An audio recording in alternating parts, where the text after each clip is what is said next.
you should have the name petty or mass. Nakutakaton chili to Nuna Kumway to Kuachisang or you pay inside more or more sila. A Taliban now was I thought it inside Bunsawan Lao. Hello, Bunsawan. Anh nhớ trong số đó, nè chừng cho cụ tô tháp lên nè thế. I'm so excited to be here and tell you guys a little bit more about myself. Okay, right. We both get you to would have very busy girl here that she might well. Thank you. Now, what you know the Kahachi can go share to the Petano not here to hot the go here to the Poker say that she might only go poker and day. I feel like that. The hot in your potty to Lua, enough, actually, Lou Seminaya. Take on women's last generally, Susan the toilet. Poker on day, so I just want to, maybe have a chat with you, and also I know that you are very, capable girl. So, shake a hot much to care of it. I mean, one said, okay, just before we started, các em made pay at the shake a hot young to go hot, not a two, a what he jump, like hot till he have spoken down via. Yeah, go look by your Bouasvanh Hmong Culture Camp. Cũng như là Tham Pem Nrog đó họ, có những teenagers thôi có tốt thì mình cảm thấy na, so có những nhìn nhẹ cho Pem Nrog chứ, đang học bây giờ mình nhớ mua Pem Nrog thật tu. Chứ cũng về đặc bùa ý là Lotus in Heaven, so that is my name. Bouasvanh. And then Savan, yeah. So it really pipikuli because we grow up really poor, right? And then you you mature and you see the beauty in yourself and also your culture. So pipiku that. Kunya ipa kiking tilia. I can call you Lily then. Yeah. Lotus. Bên mong nó chỉ con giờ because cũng để lấy sao thì cũng tu giờ này ya. Thế thì chúng mỗi tu tất cả cũng thế chứ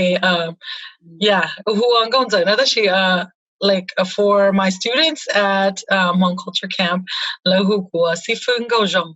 Right, so si phương go rong, yeah. Chứ rong thì chỉ có cái chuyện nhớ tới chờ này, tới chờ mi cả ya. Yeah. Cái nhớ đó sáng từ.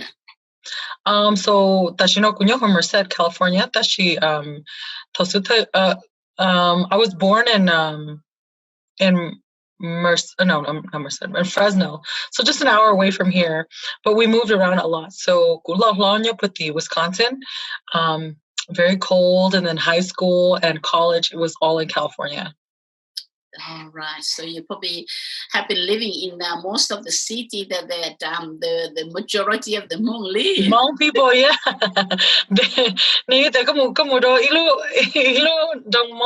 To another, just going around to each one of them. My parents actually was in Colorado too, and so we almost hit every single location before we settled here.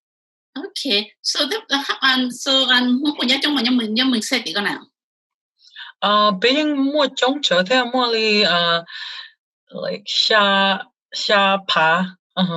So there's about 7,000, but then our new census is coming out, so maybe maybe now with more generations and more people moving in and out, we'll have to see. Maybe it might be roughly 10,000 maybe after the census. Yeah.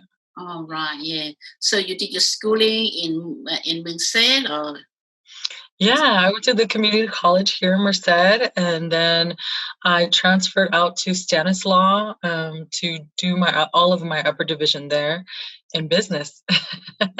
Yeah, I know. I thought I think you graduated with business marketing. Yeah.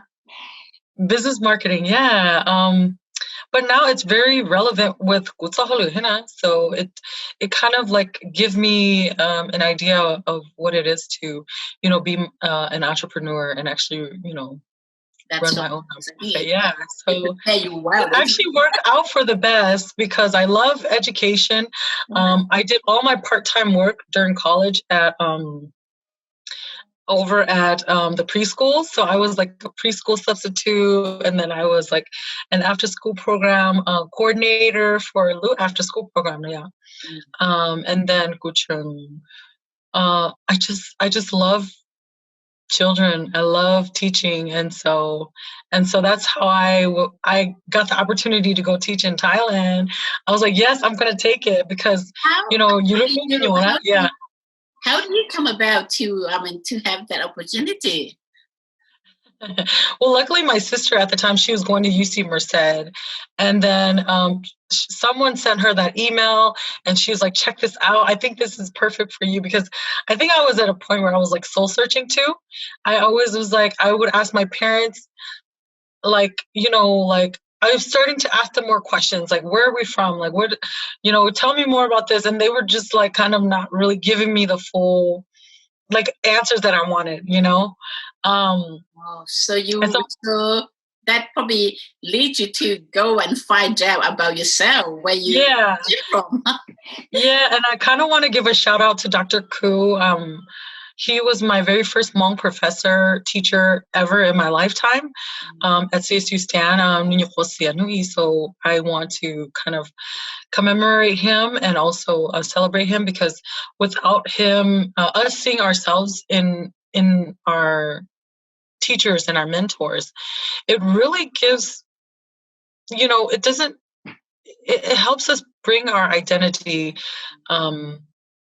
out, because if all you've ever had is other ethnicities that teach you're really not that proud of yourself, or you don't.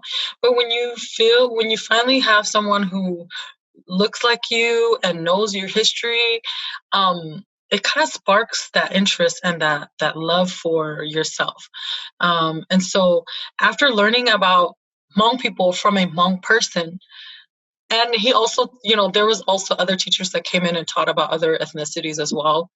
But knowing my history and then the Asian American history, it helped me to say, like, okay, I want to know more.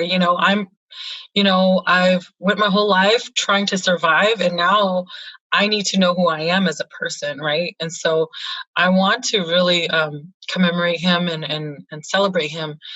And everything that I do too now, he was always, and he also too, like he would be like,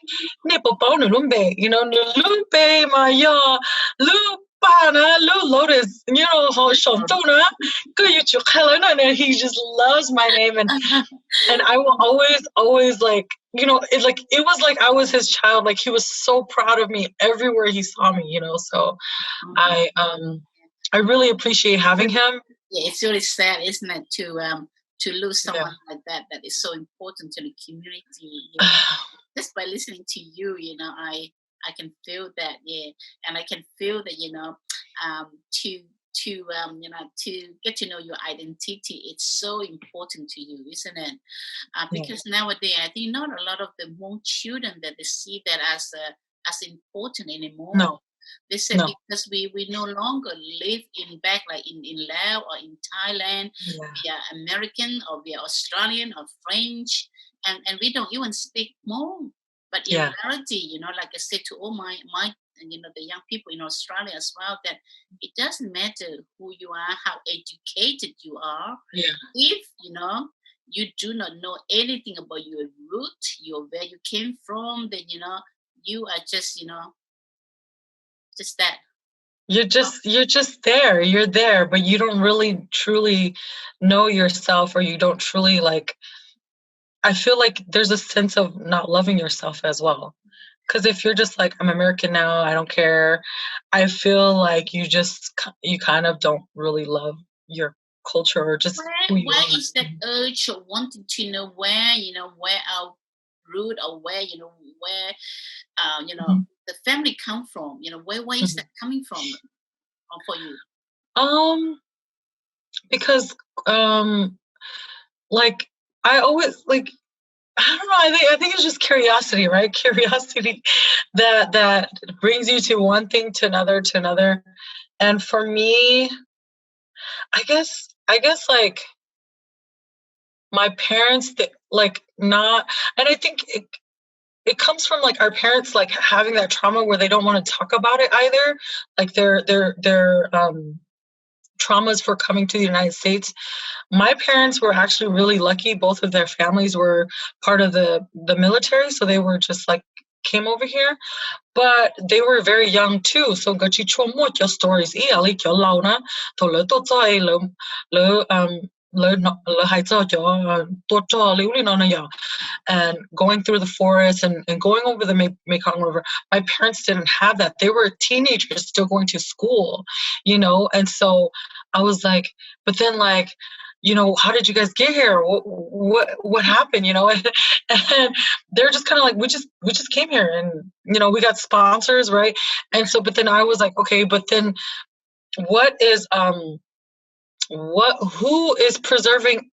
the person preserving our culture for us? You know, like, okay, if my mom and dad doesn't remember and they're not giving me the history, then who's going to teach me, right? So, you know, probably they do not even know too.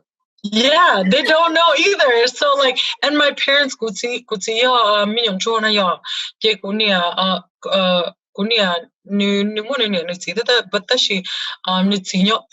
decided, he was one of the people who decided to stay after the war in Thailand, or I think it was in Thailand. So he was like a community leader where he rebuilt the villages for the Hmong people back there who decided to stay. And so a lot of people paid homage to him as well. And I think it's just, I kind of feel like it's in our blood because my mom is like a very community orientated person, and so was my grandpa, right? So like when I look back at the lineage, I'm like, I think it's in our family blood to So you just have to follow the Yeah, because well, as an adult, right? But then as a child, I was like, you know, kusamoshi, and then, you know, Thailand. But then you took care to community. That's she after you know, my experience going to Thailand and teaching over there and noticing that let you protect or preserve the language. Okay, yo let you hai là chị cũng tức chị hai là chị ở bên xong giá tận đây nó chị bên chỉ mới từ hai thế mà giờ chị cũng thấy ok cũng muốn lúc chữ gì cũng thấy ok cũng muốn lúc chữ gì cũng mà lấy cái mà khăn đời đó cho mình nhiều because cũng tức như khăn đời này giờ I love teaching. Take us back to your experience working with them in Thailand, right? In Thailand. In Thailand. So take us through that. When you went there, did you speak any Hmong at all? Cô Hmong to Tasa. Cô Hmong to Tasa because you know you got the college na biao. You got the college. You cho hai no you cho tập bên no you nè you chỉ là thế you cho cho phong như thế chứ thế you cho professor hai lu sana ya je you chu ka hai lu cái kinh đó cho mi cả thế je you lo cho chế je you ne you chỉ cho hai cái you hai lu mong tôi là thế je you cứ chỉ lo là you mo khó chỉ lo là thế này là cứ bao you know like I don't know because thầu ima you lo learning kia mul kia lo right cái hai lo hai cái je you sa cái long you sa long mong nó thế này ya đó là mu kan da apen ho je chi chun ya kana je you pun sa cho mi ka cho lu se je you know because mi ka cho lu je ye mo cho more high more definitions, more words, more sophisticated terminology na ya je you pun sa cho je you mu cho je like la ha ka you halu mo je in your to comment I'm already thinking about all this stuff, right? So yeah. Cô hello anh kỹ cho mình nhiều Thái, một khen đỡ cho mình nhiều Thái nhất bởi lúc đó Bam Nrog and Chayapum. So it was a very poor, very a village. You know, it was still very li Hmong sama ya ko mu kan sa sa Hmong ya not very developed, and I loved it. I love the country over there. I loved it. It's pitch black at nighttime. You got to go home, right? And some people still live in huts. Some people, have running water and stuff like that. But some people still live in So it was. I felt like I was, in a village in Hmong Jiao, Luzhou, Tanaya. Chị cũng muốn nhớ lại chị cuối khen đỡ cho mình nhiều prathom evening all the way to 6, right? So first grade all the way to 6, and then I was able. They had me visit they kind of show you around to the other schools, like, oh, look, we have an English teacher. So you can preschoolers, you can middle schoolers, and then I even taught the police officers, bankers, how to speak English too on the weekends for extra money. So it was a great experience. So how long? I wanted to stay longer. I did. I really wanted to stay longer. Especially, looking back, what did you take back? From your experience with your teaching in Thailand to back to home. So when I came back and I realized, like, why don't I take what I learned teaching English to people who don't even speak any English at all? Because kusate kumutsa yo salong lu anki ke lo kini to ya ta shi jialinda kumutsa to lo mo lo ya lu yu mo yu ya lu ka hai lu mama lo chi to ka hai lu chi jeng lo chi to because ko ti shi po lo language one day ne ya ke kuying I had to really reevaluate the way I was teaching them and put myself in their shoes. And so when that happened, I was able to go back and think about, okay, maybe I should learn Thai, maybe I should use more hand gestures. Maybe I should have them practice more. Maybe we should longpeng na ya or hungo na ya. And it worked. It worked. And so I took all of that good information and good hands-on experience, and I put all of that into my program, Hmong Culture Camp. So that means that this experience that you learned from there, right, has been put into a good use. Yeah. And I also want to give a shout out to like the way they teach their students over there too. It's very fun. And when you give them a fun environment, they're going to learn better. So, can you tell us? You mean fun in tell us in detail in which way? Yeah. So like, our Thai teachers. First of all, Thai people are just. I've never met like a really mean Thai person.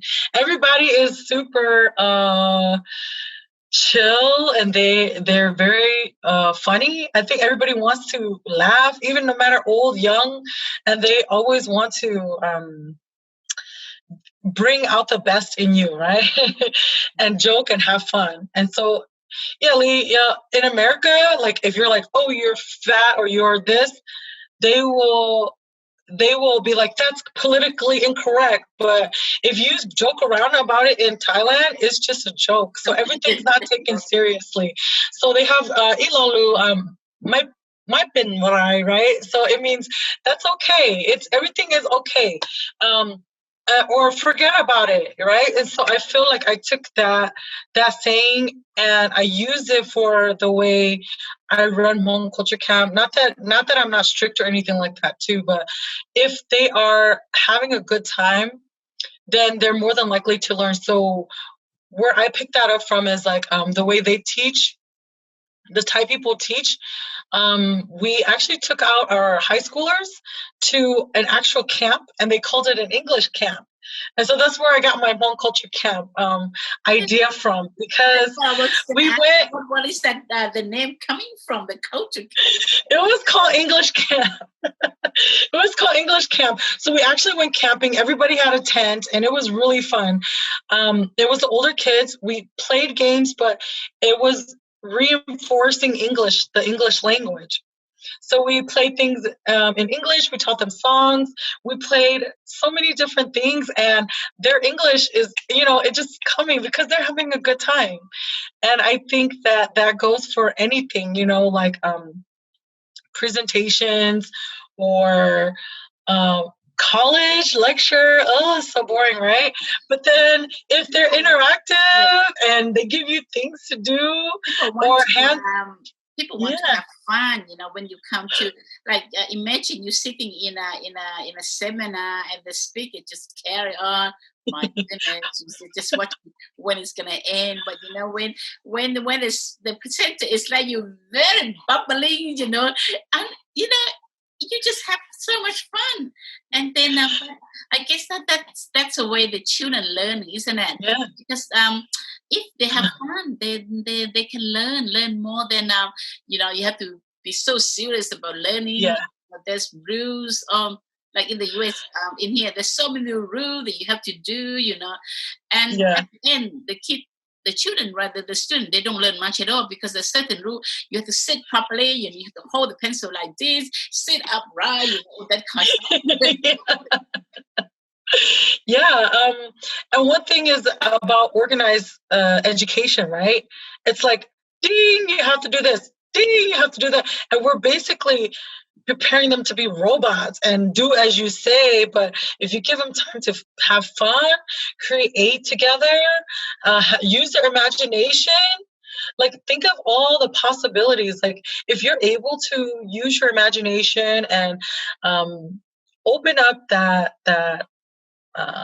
creativity in their brain, like how many new things they can create, right, as they grow up as to be adults.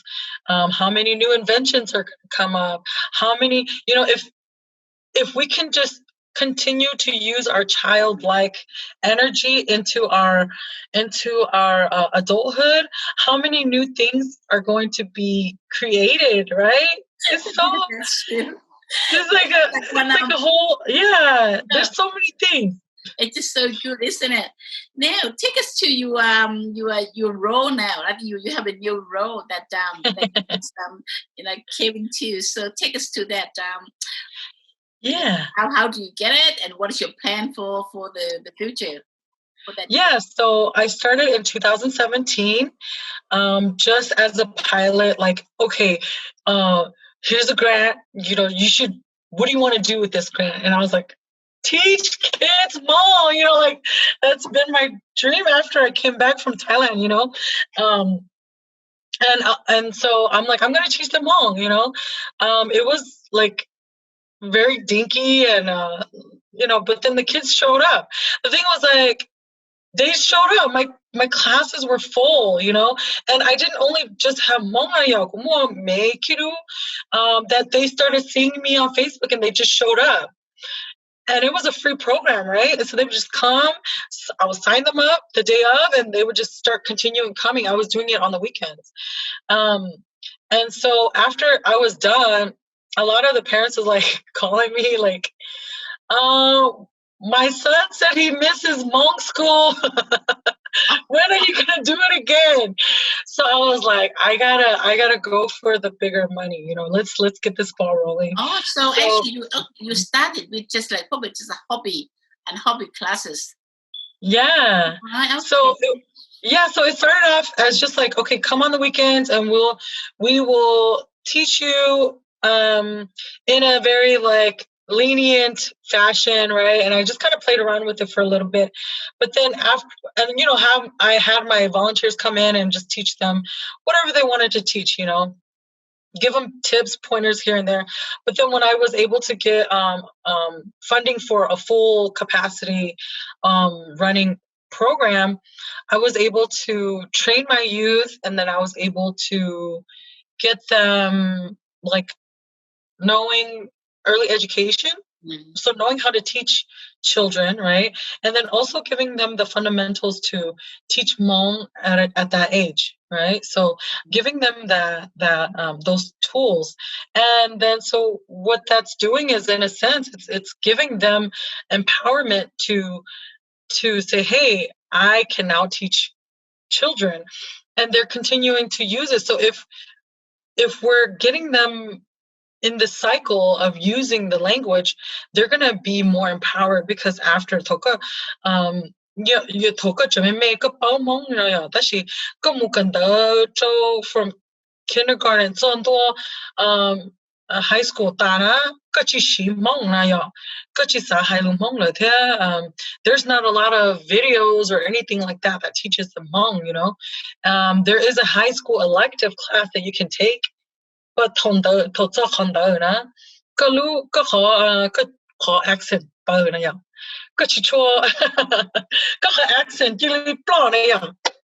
so it helps them. Okay, is it the course is running in class, like in conjunction with the normal class, or you still run at school? Yeah. So in Merced, they have an elective where they get to learn how to read and write in Hmong. But by that time, their speaking in Hmong is almost obsolete. Yeah. So they're like, okay, I know how to read and write because I took this elective, but it's not like a life-changing, where they're all of a sudden speaking good Hmong now. It's like, let me take this class and then I'm going to go to college and then really forget Hmong when I get to college, And so right now in California, we're actually making it a mandate to have ethnicity, cultural ethnicity class or studies in the colleges. So kudos to our government for giving that our children that opportunity, because imagine me learning about myself in first grade. Imagine me learning about myself in high school, how much more confident I would be, how much more like rooted I would be in my culture, right? Instead of, and learning it from somebody who looks like me, right? So like, okay, she's teaching me, she's Hmong, oh my God, I'm Hmong too. I have a story too. Because now it's all about preschool. I want to give them that basic, nurturing and roots so that they can feel strong at a young age. So I went to all the preschools, and of course, there's always going to be some Hmong here in Merced, especially in Merced. But and one of my good friends, her son he's may have Hmong, but he never really identify pneumonia. Okay, he had already taken Hmong school for him. He had already taken Hmong school with me, and then when I came to his class, he was like, "That's my teacher," and then he was like. And then I was like, who in here is Hmong? And then he was so proud. And then when he knew that he already knew the songs that I taught him at Hmong Culture Camp, and he was so proud. And he came home and he told his mom, like, Mom, for Hmong New Year, I want to wear my Hmong clothes and I want to go to the Hmong New Year. I want to eat the Hmong food. And I'm so proud, and I have a Hmong teacher, and with him. All right. Yeah, that's great. That's what I think that's the story that we want, isn't it? And I'm sure that you probably mixing with a lot of the children that how important, right? How important do you think that for the young children, right, especially the Hmong, to learn our culture and our language? Yeah. I think it's really, really important right now, because if and also we have to think about all of our elders that are passing due to COVID-19, right? Disproportionately, right? Because because the people of color, we're going to be disproportionately affected because we're in poorer areas. We may not have the same resources as Jamaica or Joningo. So we're going to be affected in a way where no one else is being affected. And with every, and I always say this, with every one of our elders passing away, a piece of our history disappears. And I want to say that because our history was passed down through bandao and storytelling. And nowadays, how often do you see Hmong families sitting around like when we were younger, getting stories told to them? Not very often anymore. We would, as children, my aunt would sit us around her and say, okay, and we would all run over there and sit down and we would listen to their stories, right? Now you tell me how many family or households are continuing that tradition. Yeah, we don't see that at all. Even my parents, or you probably don't have the time because the way our society is, right? We just we want to just fit in and assimilate because life is so busy, life is so hard.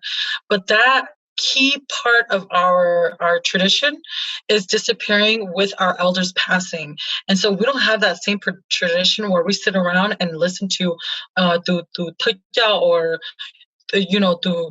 Nietzsche or the dad, right? Then that part of us disappears. And so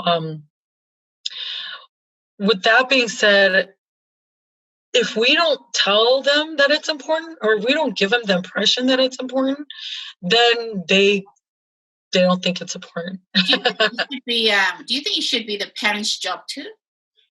Oh yes, I think that it's their job, but I think as community members, we can help each other grab this information, right? I feel like I'm losing the cool factor for our youth. They are like, okay, but as I am recruiting youth to become preservation advocates, right, for our culture and language, like I'm giving them opportunities to use their Hmong language and learn from their parents and ask them questions, right? And ask them about daning, so they can retell it to the kids. How do you tell when you go recruiting some of the young Hmong people to come and help you to preserve a culture? How do you go and tell them? How do you persuade them to approach? Yeah. I think we have to tell them too that we are a dying language. I don't think that they understand the severity of it. Belu,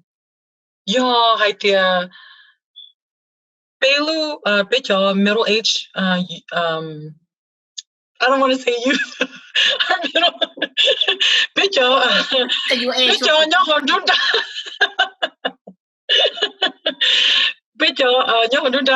Like if we're not passing down this generation in a way where it's appealing to our youth, then they're just going to be like, I was just trying to survive, right? But if you can mentor someone, like if I had a Dr. Koo in first grade, right? Or if I had someone tell me that it was important. Because okay, it's important. Yeah, you so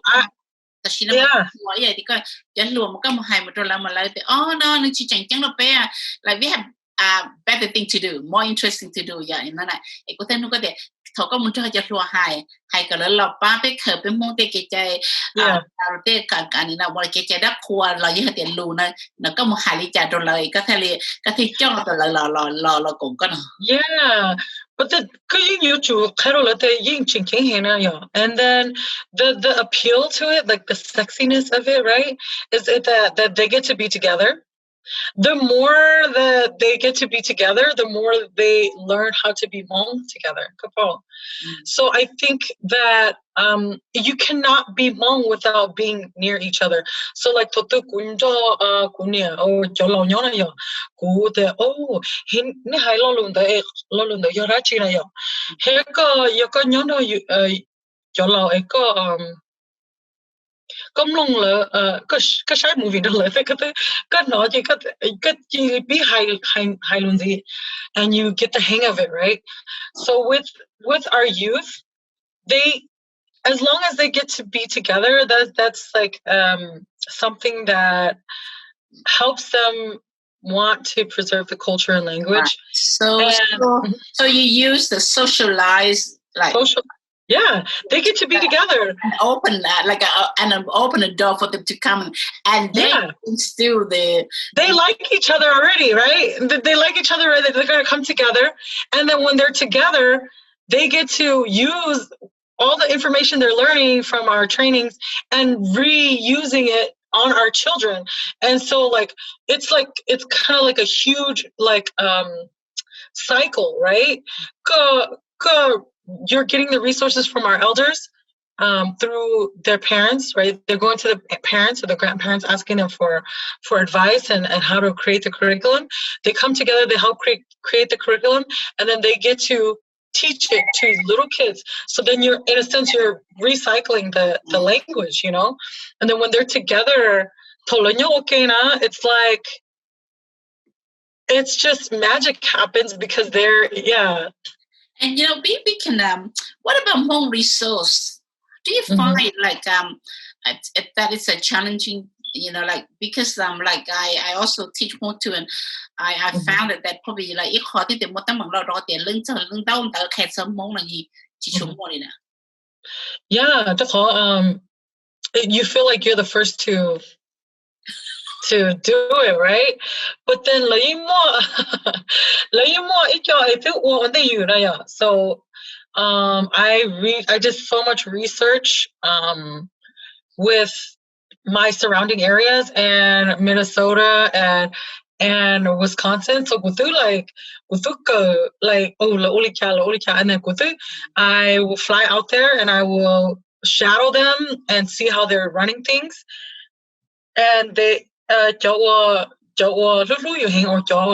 want to whatever they can, because they know that this is not just a one person job.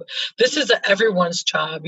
Everybody should be wanting to do this to help their communities ingrain this cultural roots and language right now. So for a lot of the people, they were just giving me resources left to right. And then I did join a Hmong, I think it was a Hmong dual language group. So we all met up once a month to align our curriculum from preschool, which is me, all the way to college. And so that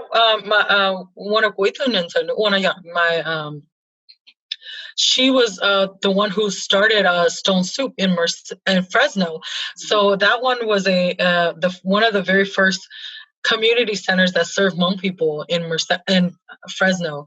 So she was very resourceful, and she connected me with the new ED, and then she started the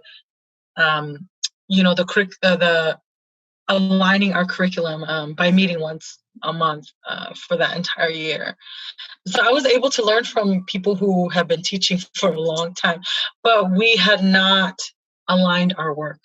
And so that was very, very important. And I was so proud to be part of that group, even though my curriculum is pink, purple, down here. But it was good to know that I was giving them. That's what I want to ask you now. How do you form your curriculum? So my curriculum is all based on my community, what they say they want to see, and based on my youth, what they want to teach. And so every year we change it to whatever my youth. So I put them in. Yeah, I put them in teams, and they say, okay, we want to teach like this, and then we practice with them, and then they teach, and then we go from there. Do you are you hoping that in the future, right, they can use that as part of the probably like the model? That's what you're heading for, isn't it? Yeah, I definitely want to bring this model, this Hmong Culture Camp model, and share it with the rest of the world.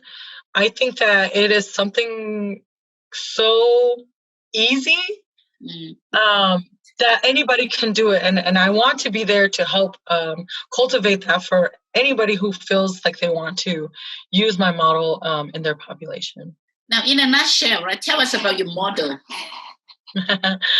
Yeah, so it's community-based. I basically have our youth trained in early education and Hmong, and then when I say it's community driven, I get information from their parents, like, okay, I want to see more folk stories in Hmong, or I want to see more of this and this.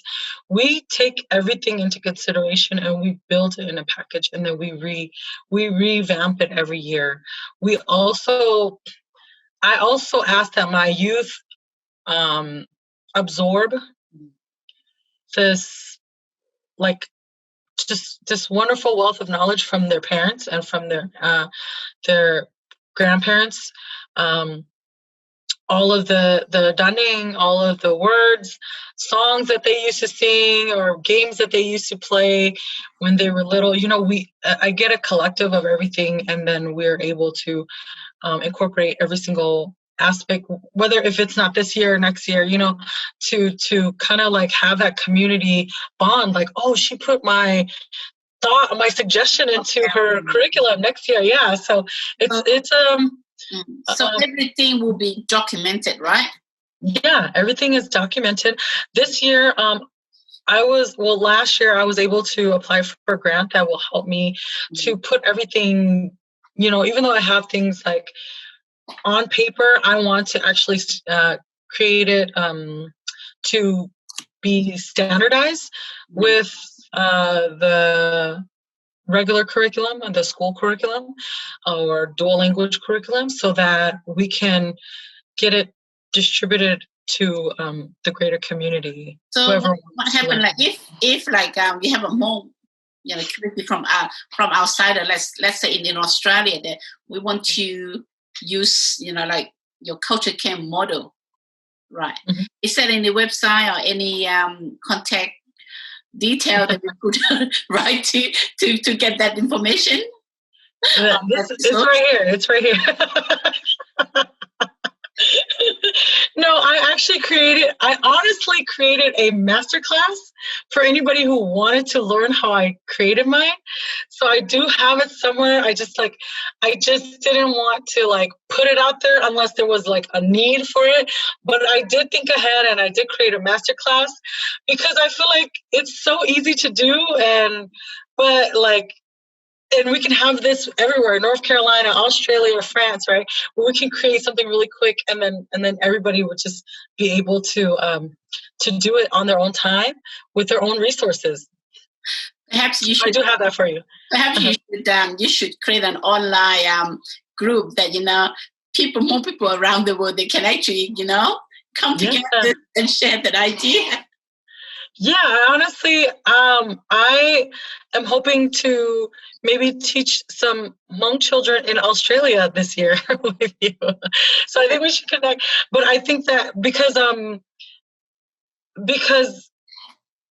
the fact that it's youth driven, so the youth are interacting with the kids, and there's so many different activities with the kids. Like it's all around the experience together with the children. So I honestly think that I think that the children from Australia, from France, they can all benefit from it, and we could definitely work something out where we could work out the timing I think all the children will love with your cheerful attitudes, and you're so fun to be with. Yeah. They will love you for that. Yeah. You never want to lose that childlike energy, because it's just like, it just makes everything bright. Is there anything else that we haven't touched that you feel that, it would be worthwhile for you to share, in a way that it will benefit some of the younger generation? Mm-hmm. Let's see. Well, I mean, I think I would want to tell our youth out there listening today is like, hang out with your parents and go pick vegetables with them in the garden. Ask them about their history, ask them about how they came to Australia or France or the United States. And because these are things that the Americans didn't document as well, right? It's not in our history books, but I had to learn it in college, right? And so I think we have to go back to the way we learned, and the way we remember things is through storytelling.